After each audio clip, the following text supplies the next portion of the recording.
Hi. I want to tell you a little story, and to tell you this story, we're going to use 3 ropes.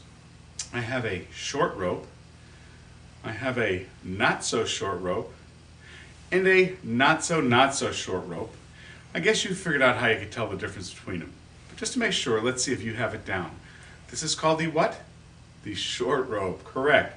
And this one is called the what? The not so short rope, very good. And this one, everybody, is the not so short rope. Absolutely wonderful, got it down. Well, I'm going to use these 3 ropes to kind of discuss something, and those are sins.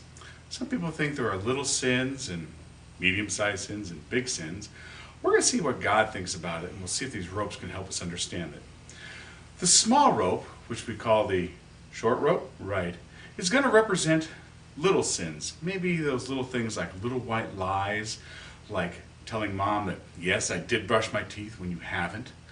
Or maybe you're going to say, oh, I did my homework, but you actually haven't had your homework done. So that'd be kind of those little white lies. The next sin is going to be represented by our not so short rope. And this one here could represent some of those things in life, such as maybe you had a nasty fight with somebody, with your brother or sister, or you punched one of your best friends. That'd kind of be a sin that's just a little bit bigger than the little white lies.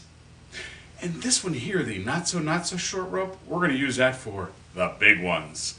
Maybe some of them out of the 10 Commandments, like thou shalt not steal when you go and you steal stuff from a store, or maybe a friend's house. Or how about maybe the big one, thou shalt not kill. So we kind of see them, we think, well, I have these little sins. I don't have to worry that much about these big. But let's see what happens on how God addresses each and every one of these. So I'm just going to take each one of these and just kind of stand them right up next to each other, because that's what God wants to do. He just kind of wants to stand them up there against each other and just see how they pan out. So let's do that. Now if we do this, we take a look, and they're all the same, every one of them. We have 1 sin, 2, 3, and they're all the same. Matter of fact, God tells us in His Word, if you sin against any of these, you sin against them all. So there is no difference in the sin. There is no such thing as a little white lie or just a little sin.